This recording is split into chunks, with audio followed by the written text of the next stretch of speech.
Hello, this is the Bidders Conference event for the Open Regions in the CEJA Clean Jobs Workforce Network program. I'm Nate Keener, CEJA Central Regional Administrator for the Office of Employment and Training with DCEO. We want to provide some information about the Climate and Equitable Jobs Act, or CEJA. We want to provide some information about the Clean Jobs Workforce Network program, or the Workforce Hubs, and the open regions around the state for that program. We also want to provide some information about how folks can apply, and then also provide some resources you can use to make sure that your application is as good as it can be.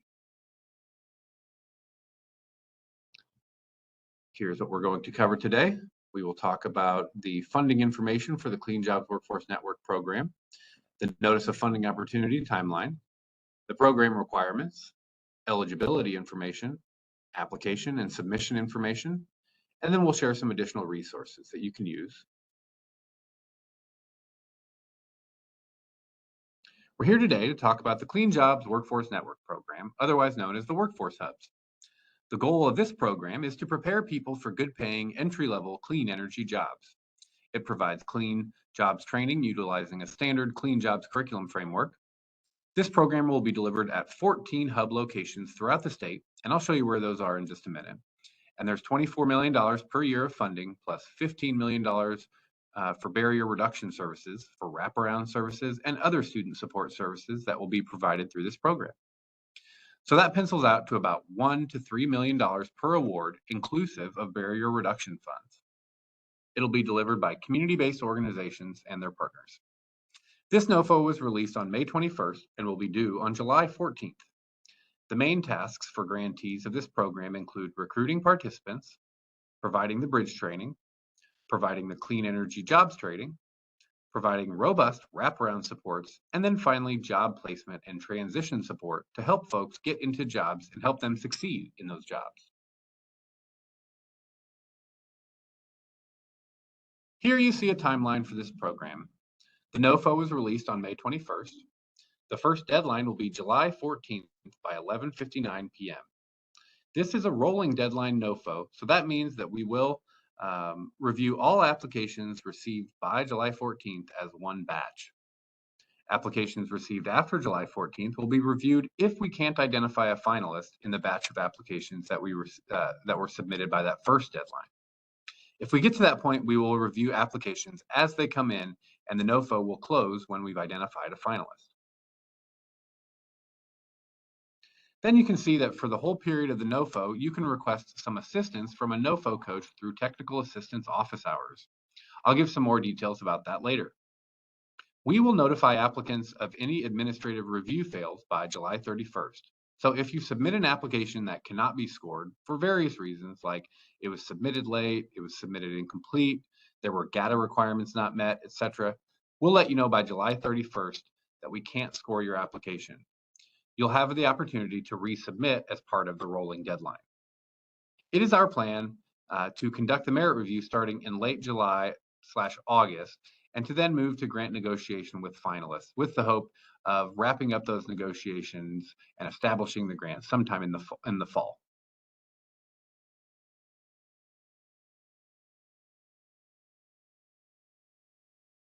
Now let's talk about the finer details about the program requirements for the Clean Jobs Workforce Network program, aka the Workforce Hubs. The Workforce Hubs program provides training for clean energy jobs. But what are clean energy jobs? Well, the CEJA legislation actually gives us a working definition. It says that clean energy jobs are jobs in the solar energy, wind energy, energy efficiency, energy storage, solar thermal, green hydrogen, geothermal, electric vehicle industries. Clean energy jobs are also jobs in other renewable energy industries, industries achieving emissions reductions, and other related sectors, including related industries that manufacture, develop, build, maintain, or provide ancillary services to renewable energy resources, or energy efficiency products or services, including the manufacture and installation of healthier building materials that contain fewer hazardous chemicals. Clean energy jobs also include the administrative, sales, and other support functions within those industries. So it isn't just the frontline installers or techs that we're trying to train. We're trying to train entire industries. So if you're thinking about doing a solar PV install training, consider adding a solar sales component or certification to your training. This slide represents what we consider to be the CEJA workforce and economic development ecosystem. DCEO has several divisions housing all the CEJA programs. The Office of Employment and Training, or OET, manages the workforce training programs, which include 4 CEJA programs and 1 FEJA program, which we'll talk today about the Clean Jobs Workforce Network program that's part of the OET portfolio. The Office of Entrepreneurship, Innovation, and Technology, or OEIT, manages the 2 contractor programs. And as a reminder, the Contractor Incubator program will be accepting applications soon, and you can learn more about that program at our website. And then finally, the Office of Energy and Business Utility, or OEBU, they manage the economic development programs that you see on the screen here in the blue box. The idea of this ecosystem is that workers will be trained through the workforce training programs and will be hired by local employers, which include contractors that we will be supporting with CEJA contractor funds, who will then work in their local community to build out renewable systems that are funded by the Economic Development, Jobs, and Environmental Justice grant programs. Important for writing this grant application, how will your project fit into this ecosystem? How will it connect to these other programs? How will it connect with the community, the surrounding communities, to foster more renewable energy growth? How will it connect to the broader workforce world with WIOA and JTED and Illinois Works and apprenticeship programs and so many other grant-funded workforce programs? Think about these things when writing your application.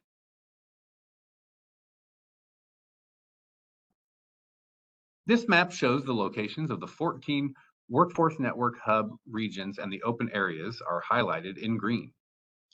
These are the locations where the CEJA programs will be located.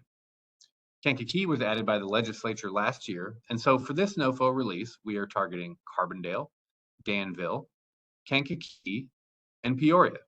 We will only accept applications for Workforce Hub programs in these regions at this time. So who will the CEJA programs serve? The CEJA programs have slightly different eligibility, but generally, CEJA programs are serving equity-eligible individuals who are defined as people who live in environmental justice or R3 communities.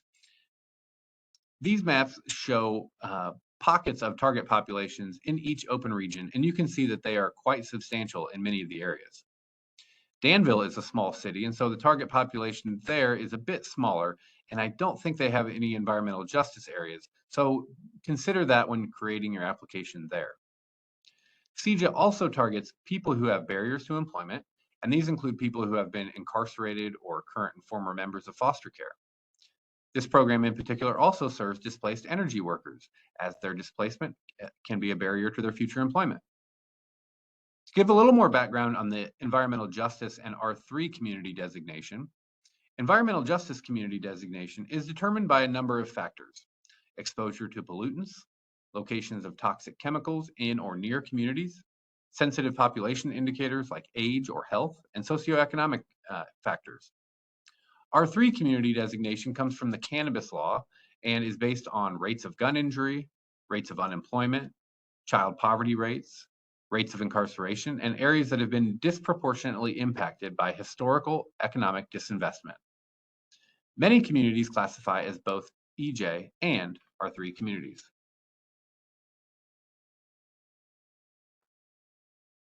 Now, we just discussed the target populations, but the Workforce Hub program is unique in that it makes anybody in Illinois over the age of 18 with a barrier eligible to participate. But then it asks Hub grantees to accept enrollees for the program on a priority basis. So your Hub applicant pool should have a rough breakdown as follows. 1/3 of your applicants should be from both an EJ and an R3 community. Note that this won't be possible for some areas like Danville, who only have R3 communities. Another 1/3 of your applicants should be from either an R3 or an EJ. And then the final 1/3 of your applicant pool should be composed of people with barriers to employment, like former incarceration or a history with the criminal legal system, being a former or current member of foster care, being a displaced energy worker, having low educational attainment, language barriers, etc., We know that some regions in the state only have R3 populations, or maybe only EJ populations, and obviously in those areas, your applicant pool isn't able to produce those candidates, so you should focus more on the eligible populations you do have locally. These workforce programs are equity focused, and this goes beyond who they are serving and the numeric participant targets for these programs. So on the previous slide, I talked about the mix of people we want to enroll, but equity isn't just about getting them in the door. We expect the programs to work to eliminate and reduce barriers. There's substantial funding for barrier reduction services to help address the needs of participants. We expect to see that programs will build a community of collaboration by working with stakeholders from the areas they're trying to target. These communities should have a voice in how these programs are designed and implemented. The Hub program should empower participants for resilience and success. The barrier reduction funding is part of that, but so is the stipend, so is the design of the curriculum, inclusive of employability skills, so is the case management, frequently checking in to make sure that needs are being met, so are the transition services, making sure participants have somewhere to land after the training. We're working to set goals and measure outcomes and then adjust the programs as needed to make sure that equity goals are being met. And then finally, we hope that grantees will create a culture of belonging that celebrates differences. And the clean energy transition, everybody's welcome. The 7 main tasks of the workforce hubs are to 1, work closely with the energy transition navigator in your region to recruit participants. Number 2, enroll the participants, most of whom have applied through the ET Navigator. 3, deliver the bridge program training. 4, deliver job-specific training. 5, provide barrier reduction services. 6, help participants transition to a job. And 7, track participants and provide follow-up support.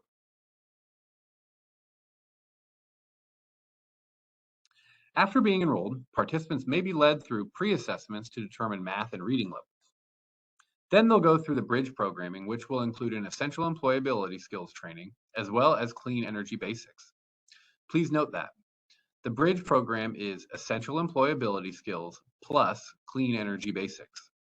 Some applicants skip past the clean energy basics part, but it is detailed in the Clean Jobs curriculum framework as a requirement, which can be accessed from the CEJA reports and resources page on our website. And that is accessible from the CEJA program updates and program status page. Participants will transition from the bridge training to job-specific training in one of the selected fields chosen by the Workforce Hub grantees. That training should include work-based learning experiences. 10% of the training should be devoted to work-based learning. Upon completion of this training, students will earn a certificate or be prepared to test for a certificate that will help them get a clean energy career. Hub staff work to help the participant find a job, prep their resume, apply for the job, and then help them prepare for the interview. Throughout this whole process, and even after the participant transitions to a career, case managers are working with the participant to provide them barrier reduction services to ensure their needs are being met and that they can actually afford their entry-level job. We anticipate that some participants may need continued barrier reduction assistance for up to a year after transitioning to a job just to get on their feet.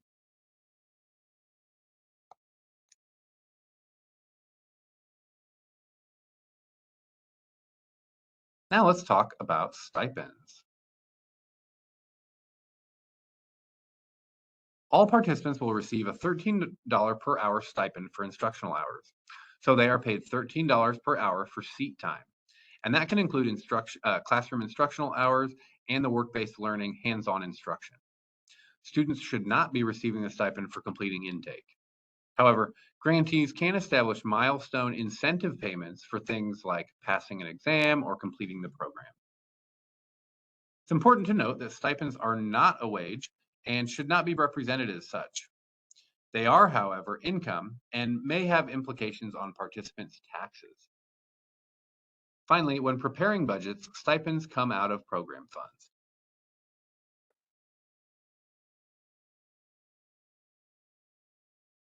Students of the Workforce Hub can also receive barrier reduction services to reduce or eliminate barriers that may be preventing them from enrolling in, participating in, or completing the Workforce Hub program. The Barrier Reduction Fund provides many different kinds of support.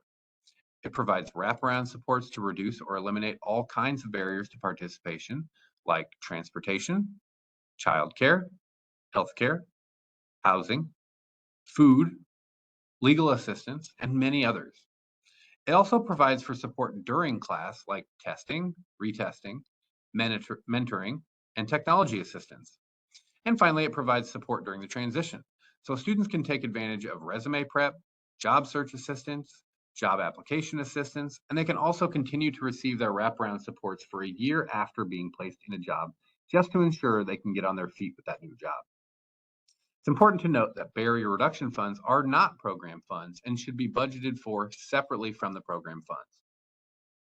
Finally, we also want applicants to consider that while the Workforce Hub program has access to the barrier reduction funding, the navigators do not, and the returning residents do not.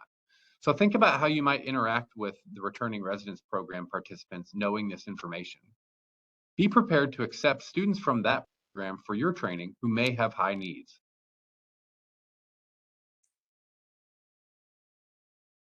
Let's talk about applicant eligibility and who you'll have on your team.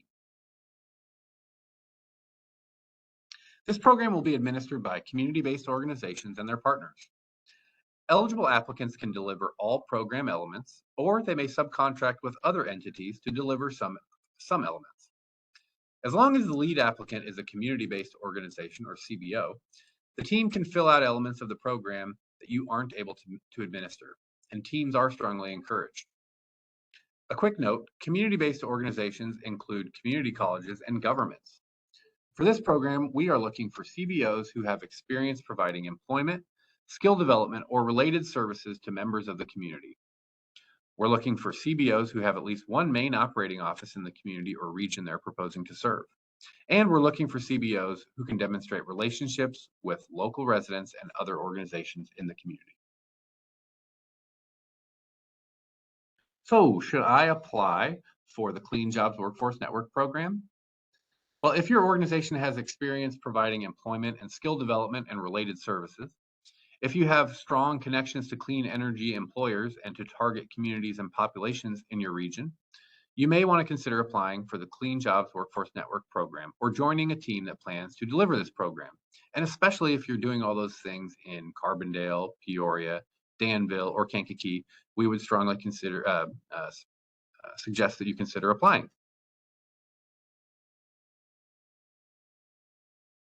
Some questions that we often get about applying for CEJA programs.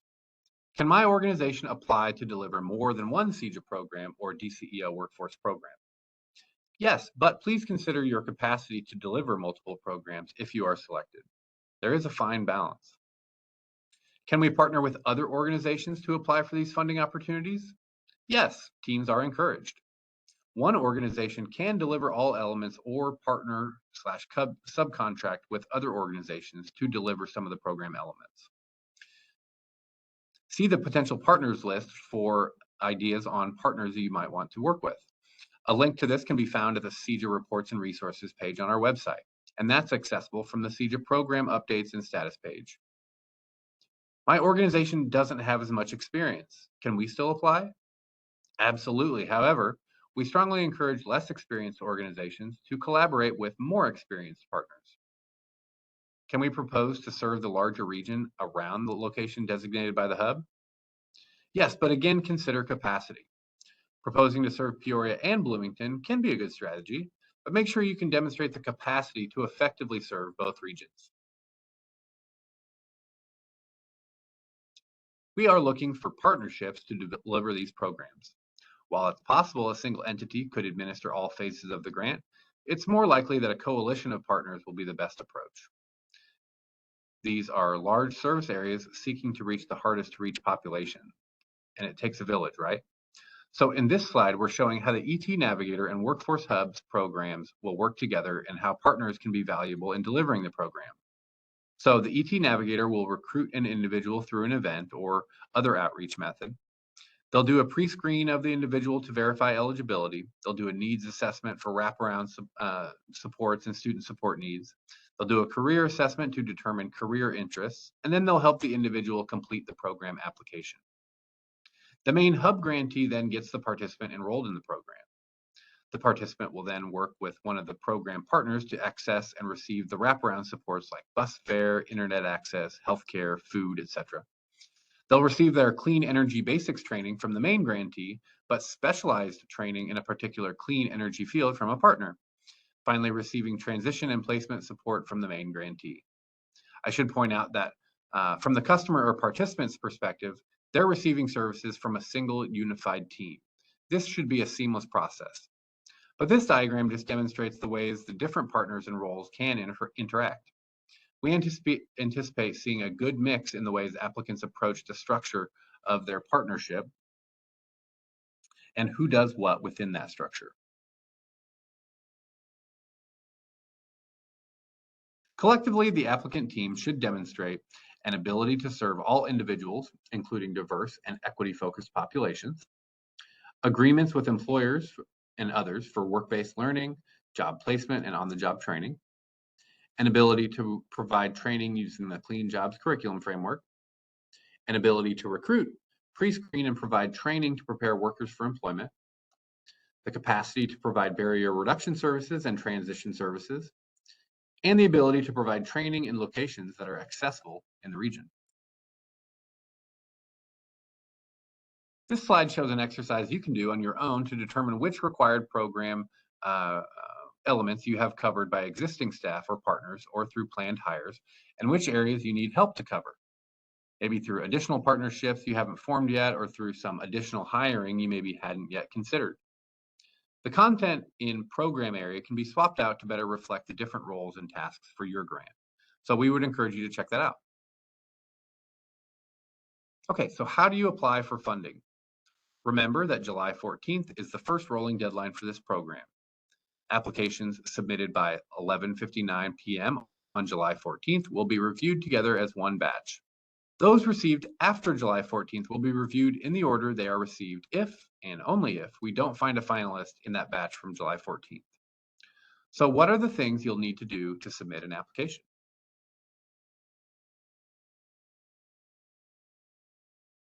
First, there's pre-qualification. Entities who do business with Illinois must meet certain legal requirements to be deemed qualified and in good standing in order to receive grants. So you'll need to register in GATA. In order to complete pre-qualification, you'll need to register with SAM and get a UEI number. You'll need to obtain an FEIN number. Non-governmental entities will need a certificate of good standing. And finally, you'll need to ensure that you are not on the federal excluded parties, Illinois stop payment, or DHFS sanctions list.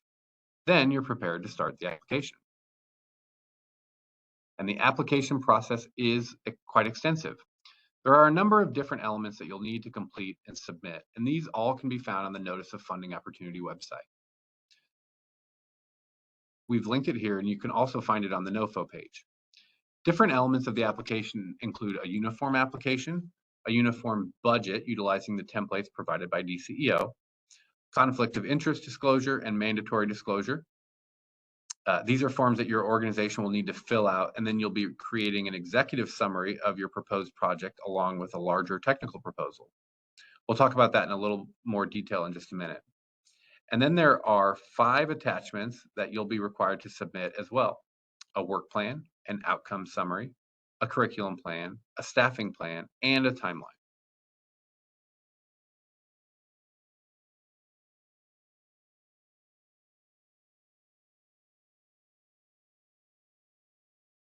Here are a couple screenshots of some of the different elements. I'd encourage you to go to the website and spend some time looking at all of these if you have questions about them. This is what the uniform application for state grant assistance looks like on the left. It's a short fillable form that provides much of the official information about your organization and program. So it'll cover directory information about your organization, some of that pre-qualification info like legal name, FEIN number, UEI number, how much money you're requesting, for which program, and who's in charge of this operation. So that'll need to be printed, signed, scanned, and then submitted as a PDF. And then on the right side is the uniform budget template. That has all the tabs that break down all the costs of your program. Be sure to pay attention to the tabs that break out the barrier reduction funds separately from the program funds. You'll use this budget template to detail personnel costs, fringe benefits, consultants, supplies, equipment, training costs, barrier reduction costs, including staff costs, and every other cost associated with your program. Here are screenshots of the conflict of interest disclosure and the other mandatory disclosure. The conflict of interest disclosure is where you declare that neither you nor anybody else working for you has a conflict of interest such that they may use their authority to personally gain from this grant awarding process. This form confirms that you and your organization have no such conflict. The other mandatory disclosure form is a statement that neither you nor anybody else in your organization has been found in violation of state or federal laws related to fraud, bribery, or gratuity violations potentially affecting the awarding of your grant to your organization. If any such violations occur, these forms are where you disclose those.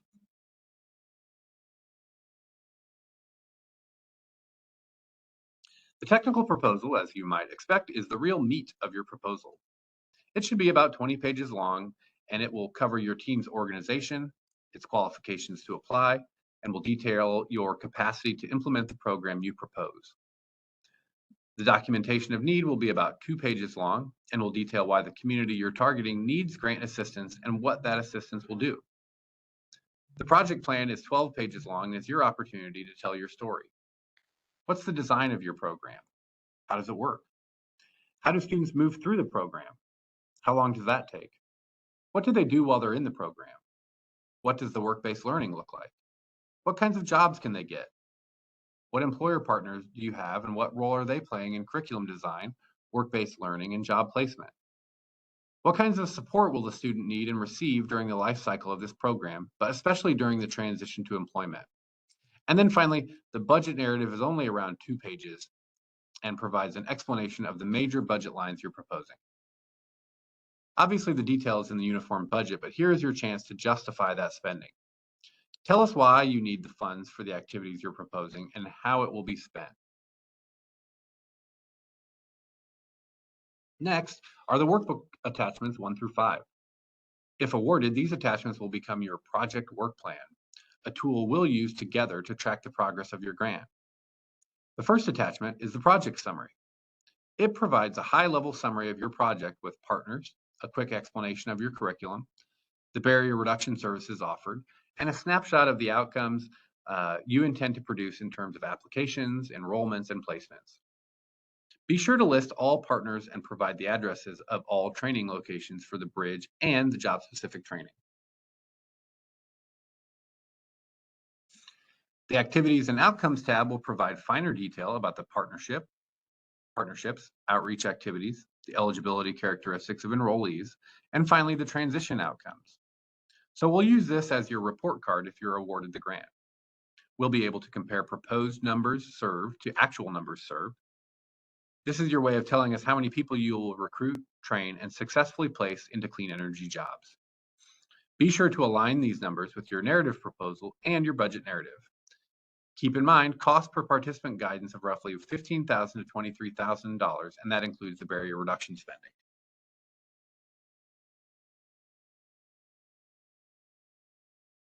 The curriculum plan is the next attachment. Please fill this out completely. Please note that this form asks for instructional hours or seat time in the class. This should align with the guidance in the Clean Jobs curriculum framework. The bridge program should be between 120 and 200 hours. The details of that program should be included here. Merit reviewers should be able to identify in your curriculum plan all the required elements of the bridge program as detailed in the Clean Jobs curriculum framework. So make sure those align. You'll also list here all the elements of the job-specific training. And again, the hours and curriculum content should align with the Clean Jobs curriculum framework. Just to reiterate again, please make sure this is completed. If you need to include an attachment to provide more detail, that's fine, but please at least make sure this is filled out. A link to this can be found at the CEJA Reports and Resources page on our website, and that's accessible from the CEJA Program Updates and Program Status page.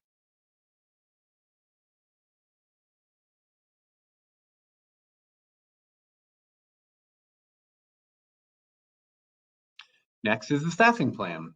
As part of the Clean Jobs Workforce Network program, The department requires that successful applicants provide staff in 7 key areas, including program administration, outreach and recruitment, intake, wraparound services for non-academic needs, student support services for academic needs, instruction, transition, and data entry. These areas can be staffed by full-time or part-time employees of the organization, contractors, subcontractors, or partner organizations, or some staff may be doing multiple roles. In your narrative technical proposal, you should provide descriptions of the roles of all the staff, as well as a plan for filling any TBD or to be determined positions. The staffing plan attachment should be completed with the organization name, the location of the staff person, the name of the staff person, their role, the percent of their time being paid for by the grant, and then their contact information. We want all the staff being paid by the grant on this attachment. You'll note that it's divided into 2 sections. The applicant's internal staff is at the top, and then the partner staff being paid by the grant are below that. Again, please list all staff being paid by the grant here. So fill out this attachment, but please also attach separately as PDFs resumes of key staff, all MOUs with partners, including employer partners, and if there are any TBD positions, please provide job descriptions.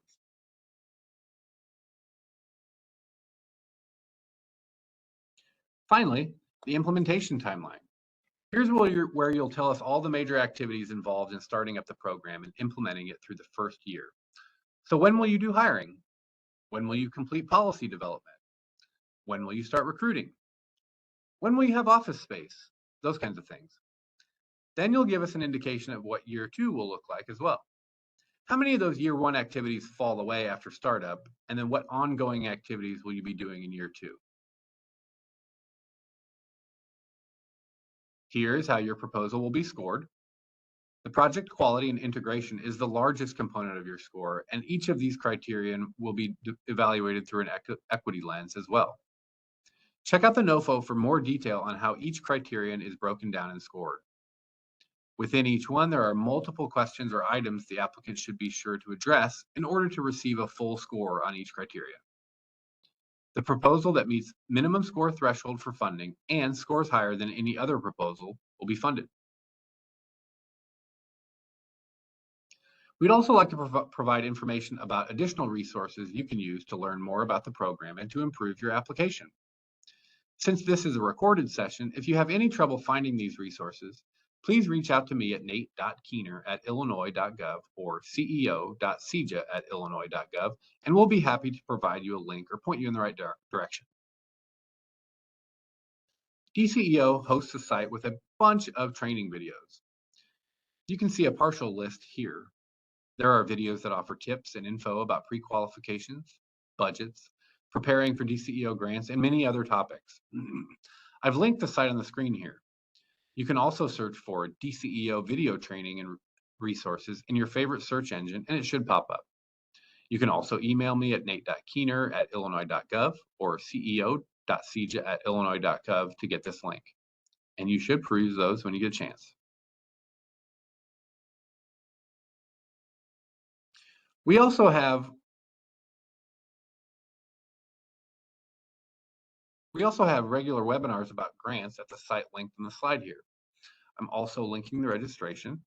You can navigate to the link by copying what you see on the screen here, or you can Google DCEO upcoming grant trainings, or you can email me at nate.keener@illinois.gov or ceo.ceja@illinois.gov to get a link. Every Tuesday, DCEO hosts virtual office hour Q&As. These will be somewhat generalized to all DCEO grants and will be conducted by people who are not CEJA staff. So they can answer general questions that you have about DCEO grant processes, but you'll probably want to save CEJA specific questions for the CEJA NOFO coach, who we'll talk about in just a minute. DCEO also hosts pre-qualification training on the first Wednesday of the month. So these sessions will cover things like GATA, SAM, UEIs, FEINs, no payment lists, and the like. Finally, DCEO hosts training on various participant-generated topics on the third Wednesday of the month. And you can see the next couple topics there for June 18th and July 16th. And all of these sessions are recorded, so you can check them out after the fact. You can also sign up for multiple sessions with a CEJA NOFO coach. A CEJA NOFO coach can assist you with CEJA-specific questions about your application. They can help you figure out if you're answering the NOFO prompts appropriately and provide feedback on your approach. Now, they can't tell you what to write. They can't tell you that one approach will give you more points than another, but they can advise whether you've adequately responded to the element required by the NOFO. You can use either the QR code or the link on the slide here to get signed up. DCEO hosted a 2-day virtual grant writing workshop on April 24th and April 28th. And we talked about how to write a grant proposal. So check out the recordings of those events on our CEJA updates and program status page, which we've linked here.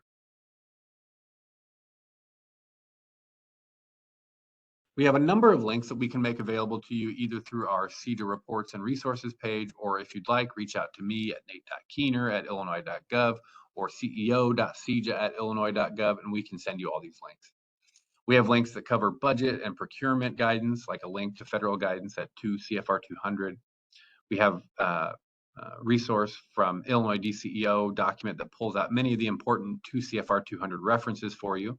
We've got resources on administrative versus program costs, labor market information, regional data about clean energy jobs in Illinois, the CEJA mapping tool, and an evaluation toolkit. We also have an FAQ, which is a very large and growing catalog of the questions applicants have asked us about these NOFOs in the past. They're helpfully sorted by program and even linked by broad categories. So definitely check out that resource, as it may answer some of your questions for you without having to wait for us to respond. So just to recap a couple of important points, please visit the CEJA updates and program status page linked here. Can also be found by searching CEJA updates and program status. That page will have the NOFO application link, which will get you to all the materials we discussed today. You can also submit questions about the NOFO and the application process to ceo.ceja@illinois.gov. You can find our applicant FAQ on the CEJA reports and resources page, which again, you can find by searching for the term in your favorite search engine or through the CEJA updates and program status page. And finally, remember, you can schedule multiple sessions with a CEJA NOFO coach between now and the first rolling deadline.